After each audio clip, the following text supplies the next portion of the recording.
Something that struck me funny, Jonathan, was strength in numbers, and that's what we're looking at here. There is a stunning lack of unity, and there's a stunning lack of numbers on the battlefield. And U.S. intervention right now is affecting that. U.S. intervention in the Middle East has had a history of failure. U.S. support of the Mujahideen became the Taliban. Ineffective policy building in Iraq, Afghanistan, and Iran have all built support for al-Qaeda. And U.S. implementation of a democratic Iraqi government has caused the development of the Syrian crisis. Furthermore, U.S. military support has worsened the Syrian conflict. It has made Turkey and Saudi Arabia more significant members than they would have been had not the U.S. supported them, according to the Brookings Institute. U.S. support of moderate opposition groups has prolonged the Syrian conflict. According to the Institute for War Studies, local reports and the U.S. official statement indicate that the strikes have primarily targeted Syrian opposition groups. Russian strikes have primarily targeted Syrian opposition groups in areas far from core ISIS-held terrain. Given Russian interests, this offensive will not change. In support of Russian intervention. Russian intervention prevents the abolishment of Syria's government security apparatus. Now this is important because if you look back at Iraq's history, America completely abolished their security apparatus. This is not the right answer. But in addition to leadership changes, there will need to be a powerful and fair vetting system for security officials, according to the Middle Eastern Institute.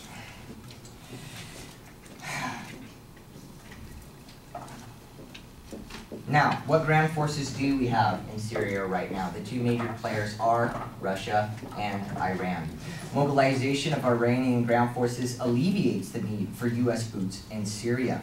Iran has made substantial contributions of material and manpower, reportedly including 2 brigades of voluntary Revolutionary Guard units and a large number of Guard officers, according to the Middle East Institute.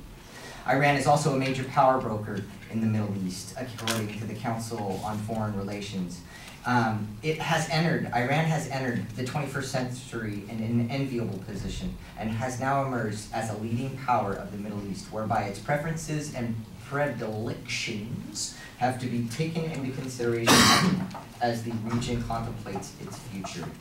Now, the U.S. has also recognized Iran as a viable source to counter ISIL in their inclusion of them in the G20 peace talks in Vienna.